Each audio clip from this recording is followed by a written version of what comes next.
Bakı Dövlət Universiteti, Qərbi Azərbaycan İcması və Regional İnkişaf İctimai Birliyinin birgə təşkilatçılığı ilə Qərbi Azərbaycan Tarixin İzi ilə layihəsi çərçivəsində məlumatlandırıcı infosessiya keçirilib. Tədbirdə çıxış edənlər belə görüşlərin gənclərdə vətənpərvərlik hissinin möhkəmlənməsində, tarixə marağın artırılmasında mühüm əhəmiyyət kəsb etdiyini vurğulayıblar. Qeyd olunub ki, tariximizin önəmli səhifələrindən biri olan Qərbi Azərbaycan məsələsi də daim diqqət mərkəzində saxlanılmalıdır.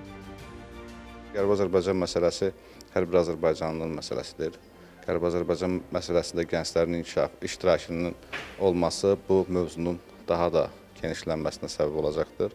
Və biz əminik ki, bizim beynəlxalq hüququn tam norma və prinsiplərinə uyğun olaraq həyata keçirdiyimiz Qərbi Azərbaycan mövzusu mütləq şəkildə öz real nəticəsində görəcəkdir. Regional İnkişaf İctimai Birliyi Qərbi Azərbaycan mövzusunda gənclərin maarifləndirilməsini daim diqqət mərkəzində saxlayır. Bu məqsədlə İctimai Birliyi paytaxt və regionlarda gənclərin mütəmadi olaraq maarifləndirilməsini, müxtəlif formatlı görüşlər, interaktiv sessiyalar və düşərgələr təşkil edir. Görüşün əsas məqsədi tələbələr arasında Qərbi Azərbaycan həqiqətlərinin təbliği, Qərbi Azərbaycan ədəbiyyatının, mədəniyyətinin, tarixi, mədəniyyət abidələrinin təbliğidir.